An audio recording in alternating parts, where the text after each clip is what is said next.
Good morning student. Sunrise education academy Samdari में आपका स्वागत है। आज हम पढ़ने जा रहे हैं इनहेरिटेंस, यानी इनहेरिटेंस क्या होता है इसके बारे में विस्तार से अध्ययन करेंगे और ये हमारा एक नया लेसन है। ठीक है, इनहेरिटेंस की बात करें तो इनहेरिटेंस होता क्या, पहले ये देख लीजिए। यानी इनहेरिटेंस है जो फंक्शन और डेटा है, फंक्शन और डेटा उसको रीयूज करना। यानी जिसे अपन हिंदी में अगर बात करें तो उसको लिख सकते हैं आप पुनः उपयोग करना। किसका उपयोग करेंगे? पुनः उपयोग। यानी फंक्शन और डाटा जो पहले से बने हुए होते हैं उन डाटा को आप पुनः उपयोग कर सकते हैं। अब वो पुनः उपयोग करने के लिए उसमें अपन को कुछ फंक्शन है, उन फंक्शन का उपयोग करते हुए या उन फीचर्स का उपयोग करते हुए अपन फंक्शन और डाटा का पुनः उपयोग कर सकते हैं।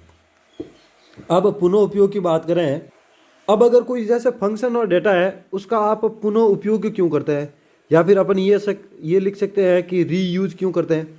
अपन किसी फंक्शन का और डेटा का रीयूज इसलिए करते हैं कि उसे दोबारा बनाने की आवश्यकता नहीं हो, यानी दोबारा बनाने की आवश्यकता ना पड़े। अब हमें पता है कि जैसे एक प्रोग्राम है, यानी एक प्रोग्राम है, अब उस प्रोग्राम में एक ही कार्य को हमें दो बार करना पड़ता है। जैसे एक कोई कार्य है, उस कार्य को अगर अपन दो बार करेंगे, ठीक है, यानी जब दो बार कार्य को एक ही कार्य को दो बार करेंगे तो मतलब क्या हो रहा है? रिपीट हो रहा है। तो अब इस स्थिति में अपन क्या कर सकते हैं कि अपन फंक्शन का या वो डेटा उसका अपन रीयूज कर सकते हैं। अब रीयूज के माध्यम से क्या होगा कि दोबारा लिखने की ज़रूरत नहीं पड़ेगी या फिर उसको दोबारा बनाने की ज़रूरत नहीं पड़ेगी। ऐसी स्थिति में अपन क्या करेंगे कि उस फंक्शन का और डेटा का पुनः उपयोग कर लेंगे या फिर रीयूज कर लेंगे, जिससे क्या होगा कि आपके जो पहले से बने हुए डाटा होते हैं उन डाटा का वापस अपन दोबारा उपयोग कर सकते हैं। और ये जो उपयोग होता है दोबारा उपयोग, वही अपन इनहेरिटेंस कहलाता है।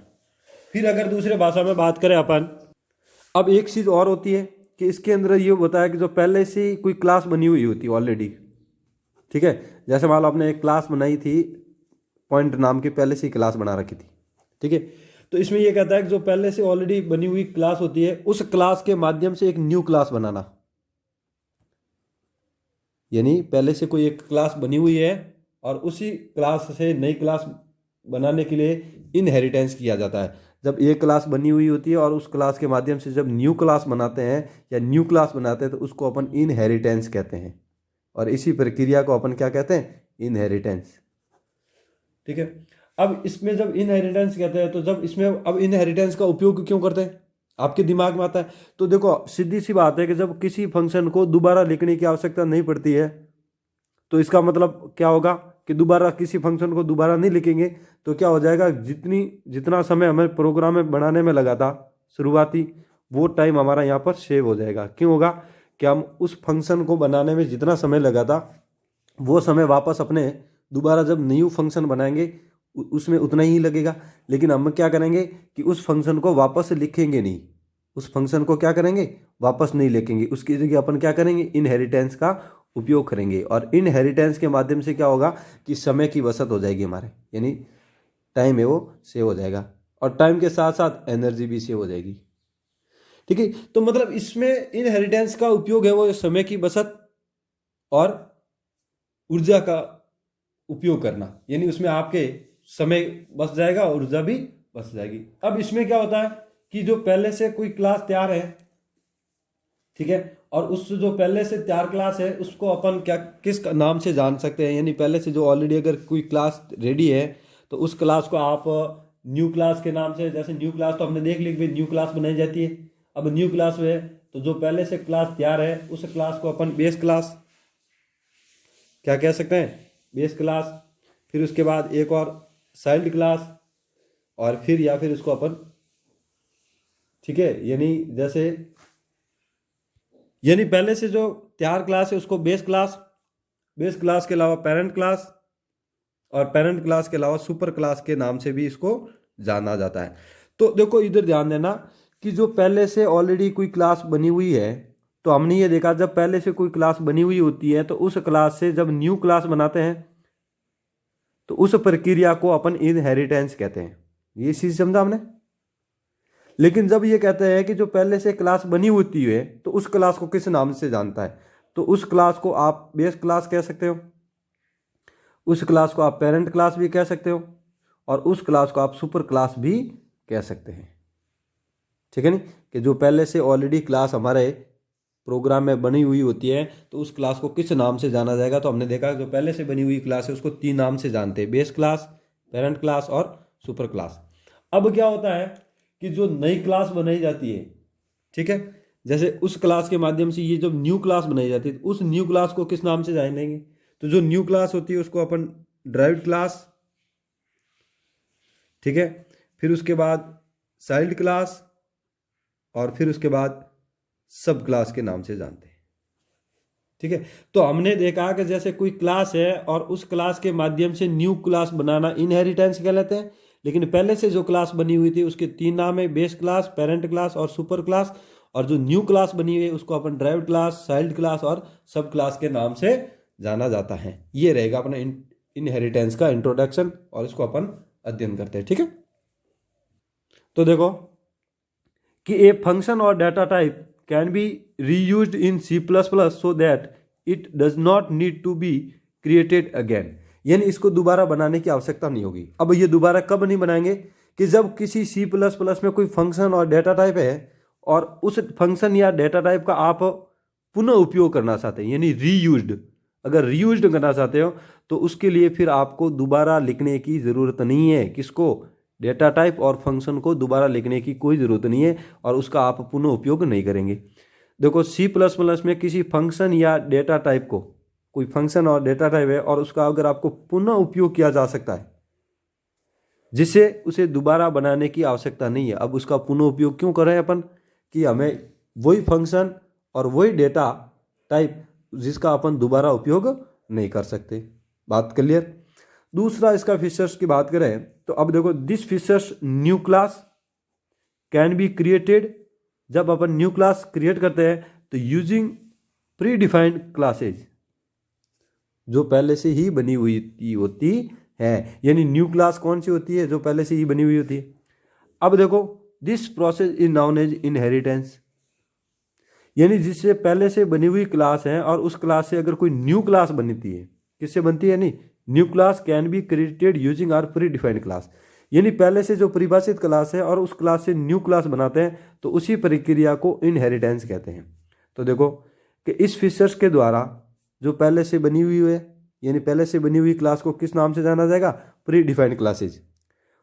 ठीक है, उससे क्या बनाएंगे, न्यू क्लास, यानी क्रिएट न्यू क्लास कैन भी क्रिएट करेंगे, तो बनाने के लिए किया जाता है, और इस प्रक्रिया को इनहेरिटेंस कहा जाता है। यानी पहले से बनी हुई क्लास को जब न्यू क्लास बनाते हैं तो उस प्रक्रिया को इनहेरिटेंस कहते हैं। ये अपने इंपॉर्टेंट है। अब जो पहले से बनी हुई ही क्लास है तो उस क्लास को किस नाम से जाना जाता है, तो वो भी देख लेंगे। अब देखो कि this features time and energy can be saved by programmer. अब इस फीचर्स के माध्यम से आप एक तो समय की बचत कर सकते हो और एक एनर्जी की बचत कर सकते हैं। ठीक है, तो इस फीचर्स के द्वारा प्रोग्राम समय और ऊर्जा को बचा सकता है। फिर देखो कि जो प्री डिफाइंड है, यानी पहले से बनी हुई क्लास है, प्री डिफाइंड और डिक्लेयर्ड क्लास जिसको अपन कहते हैं। ठीक है, नहीं, कौन डिक्लेयर कर रहा है, यूजर। जो डिक्लेयर क्लास है या फिर प्री डिफाइंड क्लास है उसको known as parent class, super class, या फिर आप उसको एक और नाम दे सकते हो, बेस क्लास, बेस क्लास। ठीक है, तो देखो कि पहले से तैयार क्लास को बेस क्लास, पेरेंट क्लास या फिर सुपर क्लास कहा जाता है। अब ये पहले से बनी हुई है। अब जब पहले से बनी हुई है उस क्लास के माध्यम से अगर आप न्यू क्लास बनाते हो तो उस न्यू क्लास को ड्राइव्ड क्लास, चाइल्ड क्लास या फिर सब क्लास के नाम से जाना जाता है। ठीक है, नहीं, यानी पहले से बनी हुई क्लास होती है, उससे अगर न्यू क्लास बनाते हैं तो उसको किस किस नाम से जाना जाता है, ड्राइव्ड क्लास के नाम से, चाइल्ड क्लास के नाम से और सब क्लास के नाम से। अब आप इसका एक एग्जांपल समझो कि जैसे पहले से बनी हुई क्लास है और उसमें से किस प्रकार से एक और नई क्लास बनेगी। जैसे कि अपन यहाँ एग्जांपल लिया इंक्लूड और आईओ स्ट्रीम, फिर यहाँ पर ये लिया हमने यूजिंग नेम स्पेस और एसटीडी, फिर हमने यहाँ पर क्या लिखते थे, क्लास बनाते थे ना, जैसे क्लास और ये क्लास का नेम, जैसे क्लास का नेम लिखा हमने पॉइंट, तो ये जो क्लास होगी ये तो ऑलरेडी पहले से बनी हुई होती है। जो पहले से बनी हुई होती है उसको अपन किस नाम से जानते हैं, बेस क्लास के नाम से, पेरेंट क्लास के नाम से और सुपर क्लास के नाम से। जब इस क्लास के माध्यम से कोई अगर न्यू क्लास बनेगी तो उस न्यू क्लास को आप ड्राइव्ड क्लास भी कह सकते हो, चाइल्ड क्लास भी कह सकते हो, या फिर सब क्लास भी आप कह सकते हो, जब इस क्लास के माध्यम से कोई न्यू क्लास बनती है तब। ठीक है, अब एक डायग्राम समझो कि जैसे इस डायग्राम के माध्यम से, एक डायग्राम है यहाँ तो आ रही बेस क्लास, तो ये तो ऑलरेडी पहले से बनी हुई होती है, यानी पहले से तैयार है, पहले से ये तैयार है। अब जब ये क्लास पहले से तैयार है तो इसी क्लास का उपयोग करते हुए जब अपन एक न्यू क्लास बनाएंगे, जैसे ये न्यू क्लास बनाई हमने, एक नई क्लास को क्रिएट किया, जब न्यू क्लास बनाएंगे तो ये क्लास किस नाम से जानी जाएगी, ड्राइव्ड क्लास के नाम से, चाइल्ड क्लास के नाम से, या सब क्लास के नाम से। तो जैसे बेस क्लास के माध्यम से जब न्यू क्लास बनाई तो उसको ड्राइव्ड क्लास के नाम से जाना जाएगा। तो ये तो थी पहले से तैयार और ये बन गई न्यू क्लास या फिर नई क्लास का निर्माण हो गया। ठीक है, और यही होता है पूरा का पूरा अपने इनहेरिटेंस में, कि जो इसके पुनः उपयोग करना, फिर इसके अंदर पहले से तैयार क्लास के माध्यम से नई क्लास बनाना, फिर हमने देखा कि जब इसका उपयोग अपन समय और ऊर्जा की बचत करते हैं, और जो पहले से तैयार है उसको upon base class, parent class और सुपर क्लास के नाम से जानते हैं, और जो पहले से तैयार से क्लास एक न्यू क्लास बनी है तो उस क्लास को ड्राइव्ड क्लास, चाइल्ड क्लास, और फिर आप या फिर उसको अपन सब क्लास के नाम से भी जान सकते हैं। ठीक है, अब अगला है अपना टॉपिक आता है defining of derived class. Derived class को कैसे परिभाषित करेंगे। तो देखो बेटा, ये जो ऊपर वाली जो क्लास होती है ये पहले से तैयार क्लास है, उसको तो परिभाषित करने का तो कोई प्रॉब्लम ही नहीं है, क्योंकि सीधी क्लास और फिर क्लास का नेम। लेकिन जो ड्राइव्ड क्लास होती है, यानी इस क्लास के आधार पर जब ये क्लास बनती है तो उसको किस प्रकार से डेफिनेशन करते हैं। तो देखो, इसका एक सिंटैक्स है, ये आपके लिए इंपॉर्टेंट है। तो पहले आएगा ड्राइव्ड क्लास, क्लास नेम, यानी यहां पर आ जाएगा क्लास नेम। फिर उसके बाद ये जो ऑप्शन होता है कॉलन, इस कॉलन के माध्यम से इनहेरिटेंस किया जाता है। ठीक है, अब इसमें आता है विलिजिबिलिटी मोड बेस्ड क्लास नेम, और विलिजिबिलिटी मोड लेना है आपको, और फिर उसके बाद बेस क्लास का नाम लिखना है कि भाई जैसे कौन से क्लास के माध्यम से आपने दूसरी नई क्लास बनाई है। जैसे कि एग्जांपल के लिए यहाँ पर जैसे एक मैंने पॉइंट क्लास के नाम से बनाई, अब मुझे इसका ड्राइव्ड क्लास बनानी है जैसे मैक्सिमम, तो मैक्सिमम लिख दिया हमने, और फिर उसके बाद ये मैक्सिमम है वो मैंने कहाँ से बनाई थी, पॉइंट से, तो मैं यहाँ लिख दूंगा पॉइंट। ठीक है, इस प्रकार से मैं इसका बनाऊंगा। अब जैसे ये किस प्रकार के डाटा है तो वो अपन देख लेते हैं कि जैसे ये विलिजिबिलिटी मोड है वो किस में आएगा। अब विलिजिबिलिटी मोड ये जैसे मैक्सिमम है, तो इसको समझो कि जो ये विलिजिबिलिटी मोड है ये क्या होता है, इसको अपन समझते हैं कि इसका उपयोग कहाँ किया जाएगा, प्राइवेट पार्ट में होता है या पब्लिक पार्ट में होता है। तो इसका उपयोग देख लेते हैं। ठीक है, तो फिर इसे कोष्टक और इसको बंद कर देंगे। अब आप इसको समझो, ये सिंटैक्स है, वो सिंटैक्स में कहता है कि जो ये विलिजिबिलिटी मोड है, ये मोड क्या है, प्राइवेट प्रोटेक्टेड होता है।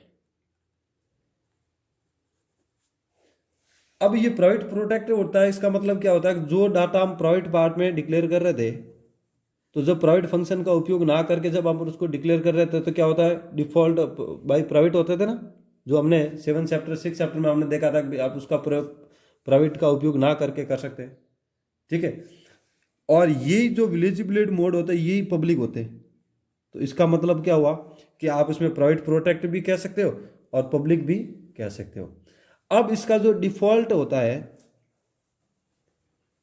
विलिजिबिलिटी मोड का जो डिफॉल्ट होता है वो डिफॉल्ट हमेशा प्राइवेट में होता है।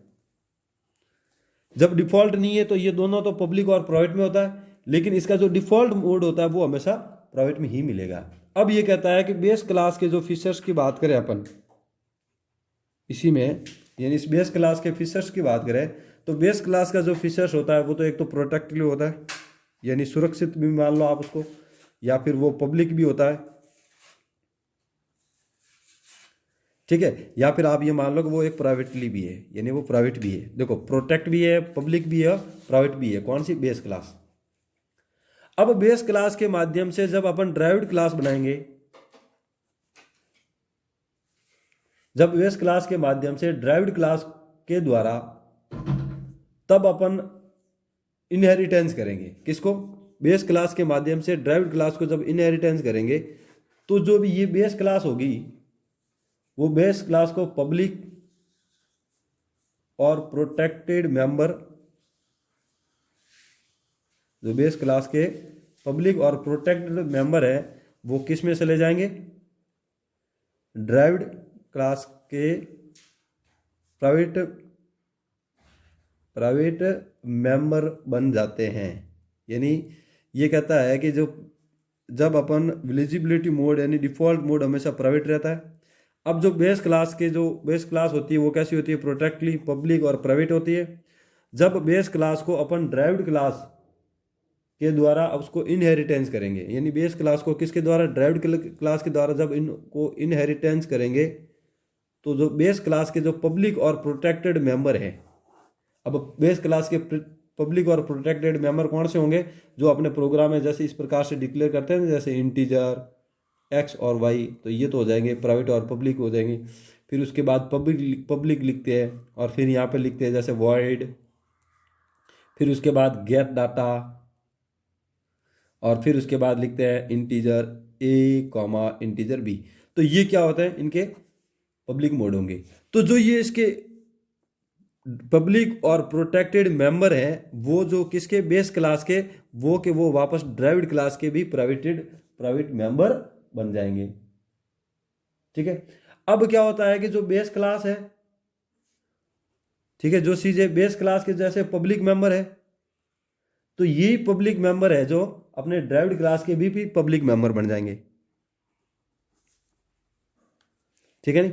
यानी जो बेस क्लास के जो पब्लिक मेंबर है वो ड्राइव्ड क्लास के भी मेंबर हो जाएंगे। अब हमने देखो, आपको पता हो तो जैसे क्लास को डिक्लेयर करते थे ऐसे लिखते थे, प्राइवेट और पब्लिक लिखते थे ना। फिर यहाँ पर अपन क्या लिखते थे? फंक्शन को डिक्लेरेशन करते, मेंबर को डिक्लेरेशन करते थे, फिर फंक्शन को डिक्लेरेशन करते थे, फिर मेंबर को डिक्लेरेशन करते थे। तो जो ये कहता है कि प्राइवेट के या पब्लिक के जो मेंबर फंक्शन होंगे वो अपने ड्राइव्ड क्लास के भी मेंबर फंक्शन हो जाएंगे। ठीक है। तो मतलब एक दूसरे जुड़े हुए, इसका पूरा मतलब यही है। ठीक है। अब अपन आगे बढ़ते हैं। नेक्स्ट है अपना सिंगल इनहेरिटेंस। सिंगल इनहेरिटेंस का मतलब होता है कि इसके अंदर एक ही तो क्लास होगी और एक ही ड्राइव्ड क्लास होगी, उसको कहते हैं सिंगल इनहेरिटेंस। तो देखो, single inheritance has one based and one derived, यानी सिंगल इनहेरिटेंस में एक तो बेस क्लास होती है और एक ड्राइव्ड क्लास होती है, उसी को सिंगल इनहेरिटेंस कहा जाता है। अब मैंने आपको थोड़ी देर पहले एक एग्जांपल दिया था कि जैसे ये बेस क्लास है, तो ये बेस क्लास क्या है? पहले से तैयार है। अब इस क्लास जब पहले से तैयार है तो ये क्या बन गई? Derived class. तो इसको तो कह सकते हैं अपन predefined class, predefined class. और ये जो क्लास है वो बेस क्लास से क्रिएट की हुई है, यानी न्यू क्लास को क्रिएट किया आपने। किस क्लास को क्रिएट किया? न्यू क्लास को। तो न्यू क्लास को क्रिएट करेंगे तो उसको ड्राइव्ड क्लास के नाम से जानते हैं, चाइल्ड क्लास के नाम से भी जानते हैं। ठीक है। अब ये हो गया बेस क्लास और ये ड्राइव्ड क्लास। बेस क्लास का मतलब होता है पहले से तैयार क्लास। अब पहले से तैयार कौन सी है? जो ऑलरेडी हमें प्रोग्राम में शुरुआत में ऐड करनी। उसके बाद जो क्लास बनेगी वो ड्राइव्ड क्लास होगी, और ये ड्राइव्ड क्लास का मतलब होता है न्यू क्लास, नई क्लास बनाई। और नई क्लास हमने किसके आधार पर बनाई? बेस क्लास के आधार पर, जो पहले से तैयार है उसके आधार पर हमने नई क्लास बनाई। तो अब इसका एक प्रोग्राम है वो अपन समझ लेते हैं, फिर आपको ये समझ में आ जाएगी कि किस प्रकार से इसको अपन उपयोग कर लेते हैं। तो देखो, इनहेरिटेंस का एक प्रोग्राम लिखते हैं जिनमें से सबसे पहले हैश इंक्लूड और आईओ स्ट्रीम, फिर आता है अपना using name space, using name space STD. फिर उसके बाद क्या करते हैं अपन? क्लास बनाते हैं, जैसे ये क्लास। अब अपने यहाँ पर क्लास का नाम आप कोई सा भी लिख दो, जैसे डाटा पॉइंट XYZ, तो हमने यहाँ पर ले लिया जैसे डाटा। अब ये डाटा क्लास है तो इसको अपन बेस क्लास भी तो कह सकते हैं ना, प्री डिफाइंड क्लास भी तो कह सकते हैं उसको। ठीक है नहीं, क्योंकि ये ऑलरेडी कैसा है कि जो पहले से बनी हुई क्लास है वो कौन सी होती है, बेस्ड क्लास होती है, या प्री डिफाइंड क्लास भी कह सकते हो, पेरेंट क्लास भी कह सकते हो, या फिर सुपर क्लास भी कह सकते हो अपन। ठीक है, तो इसके अदर नाम है। अब जब इसके पहले से बनी क्लास से नई क्लास बनेगी तो उस क्लास को किस नाम से जाना जाएगा, ड्राइव्ड क्लास के नाम से जाना जाएगा, चाइल्ड क्लास के नाम से कहेंगे, सब क्लास भी कह सकते हैं और न्यू क्लास भी कह सकते हैं। तो ये तो है अपनी कौन सी प्री डिफाइंड क्लास है। अब जो ये मैंने आपको बताया था कि जो प्री डिफाइंड क्लास होती है वो हमेशा अपन की कैसी होती है, प्रोटेक्टली होती है। तो इसमें लिखेंगे यहाँ पर प्रोटेक्ट फंक्शन आएगा, प्रोटेक्टेड। ठीक है नहीं, यानी प्रोटेक्टेड होती है तो इसका मतलब इसको ये प्रोटेक्ट फंक्शन का उपयोग करना होगा। अब प्रोटेक्टेड फंक्शन का उपयोग किया, अब इसके अंदर हमने डाटा टाइप ली जैसे इंटीजर एक्स और वाई। ठीक है, अब यहां पर हमने उपयोग किया पब्लिक, वैसे कि वैसे बाकी का जो अपना था ही। अब पब्लिक का उपयोग किया तो यहां लिखना है वॉइड गेट डाटा, और गेट डाटा में कोष्टक बनाओ और फिर यहां पर अपन पीछे दे दो आर्ग्यूमेंट, तो integer a comma integer B. ठीक है, फिर आर्ग्यूमेंट दिया तो इनका फंक्शन बॉडी करो कि एक्स है वो ए के इक्वल, वाई है वो बी के इक्वल।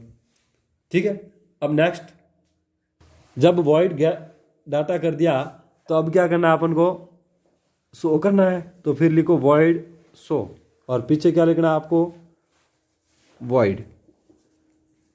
ठीक है, तो फिर वही कोष्टक बनाओ और यहाँ लिखो सी आउट, और शो करना है एक्स का, तो यहाँ कोष्टक inverted comma X equal inverted comma फिर कोष्टक फिर एक्स, फिर उसके बाद फिर कोष्टक फिर ऑब्लिक एंड फिर सेमीकोलन बंद। ठीक है, फिर उसी प्रकार से अपन को किसका करना, वाई का, तो यहाँ लिख दीजिए सी आउट कोष्टक inverted comma Y equal inverted comma कोष्टक वाई कोष्टक इन्वर्टेड कॉमा ऑब्लिक एंड कोष्टक बंद और सेमीकोलन से बंद। ठीक है, तो ये वापस बंद कर दो और वो वाला अपने फंक्शन बंद हो गया। अब अपने यहाँ पर वो फंक्शन उपयोग करेंगे कि बेस क्लास के आधार पर फिर कैसे ड्राइव्ड क्लास को बनाते हैं। तो बेस क्लास के आधार पर पहले लिखना क्लास, ए लिखा क्लास, फिर उसके बाद उस क्लास का नाम जो आपको बनानी है, ड्राइव्ड क्लास नेम। तो जैसे मुझे क्लास बनानी है कि इन दोनों संख्याओं को अगर जोड़ना है तो जोड़ने के लिए सम बनाऊं, और इन दोनों में से बड़ी संख्या ज्ञात करनी है तो मैं मैक्सिमम लगाऊंगा। तो जैसे मैंने लगा दिया यहाँ पर मैक्सिमम, फिर मैं यहाँ पर उपयोग करूँगा किसका, इनहेरिटेंट का, और फिर उसके बाद ये जो विजिबिलिटी मोड होती है वो अपन को मैंने आपको बताया कि ये प्राइवेट पब्लिक कुछ भी हो सकती है, तो अपन यहाँ लेंगे पब्लिक। क्यों लेंगे, क्योंकि यहाँ जो अपने डाटा जो किए हैं डिक्लेयर वो अपने पब्लिक के तौर पर उसको कर रहे हैं, तो पब्लिक ले ली। अब पब्लिक के बाद मैन क्लास का नाम लिखना, तो मैन क्लास हमने कौन सी बनाई थी, डाटा, तो यहाँ लिख दिया अपने डाटा। ठीक है, फिर कोष्टक। अब हमें पता था कि जो पब्लिक है, जो बेस क्लास की पब्लिक है वो किसकी बन जाती है, ड्राइव्ड क्लास में भी पब्लिक बन जाते हैं। तो ये पब्लिक है तो वो भी यहाँ पर भी पब्लिक लिख दीजिए। ठीक है, पब्लिक बिना तो फिर ये इसमें भी आपको उसका मेंबर बनाने पड़ेंगे। वॉइड क्या उपयोग करना है, मैक्स, और यहाँ लिख दीजिए वॉइड। ठीक है, फिर कोष्टक बनाइए और यहाँ लिख दीजिए सी आउट, और उसके पहले अपन यहाँ पर एक कंडीशन अप्लाई कर देंगे, इफ और मैक्सिमम है तो एक्स ग्रेटर देन वाई। तो यहाँ कोष्टक देखो कि सी आउट मैक्सिमम क्या हो जाएगा, एक्स, मैक्सिमम इज एक्स। फिर अपन उपयोग करेंगे इल्स का, और यहाँ लिखेंगे सी आउट, और फिर लिखेंगे मैक्सिमम, और यहाँ लिखेंगे इज इन्वर्टेड, और यहाँ लिख देंगे वाई। ठीक है, यहाँ तक कोई दिक्कत नहीं। तो ये कोष्टक हो जाएगा बंद और ये कोष्टक हो जाएगा बंद। अब अपन यहाँ पर उसका उपयोग करेंगे इंटीजर मैन फंक्शन में, तो यहाँ लो इंटीजर मैन फंक्शन, फिर कोष्टक। अब हमने यहाँ पर कौन सी ड्राइव्ड क्लास बनाई है, मैक्सिमम, तो यहाँ लिख दो मैक्सिमम, और मैक्सिमम में क्या लिया हमने, एम। फिर है तो फिर m dot get data, get data. अब यहाँ पर दो संख्या को इनपुट कर दो जैसे 4 और 9। तो इसको अब क्या करना, आपको शो करना है, तो एम डॉट शो डाटा, ठीक है। और फिर उसके बाद लगा दीजिए m डॉट मैक्सिमम फंक्शन, और फिर क्या लगा दीजिए रिटर्न, रिटर्न में क्या जाएगा 0, और फिर लास्ट में ये कोष्टक कर दीजिए बस। ठीक है, तो आज हम इतना ही अध्ययन करेंगे, बाकी के जो रह गए हैं इसका नेक्स्ट है वो अपन नेक्स्ट वीडियो के अंदर अध्ययन करेंगे। तो अब जो हमने आज जो पढ़ा वो इनहेरिटेंस के बारे में पढ़ा, और फिर इनहेरिटेंस के टाइप है वो हमने सिंगल इनहेरिटेंस के अध्ययन किया। Thank you.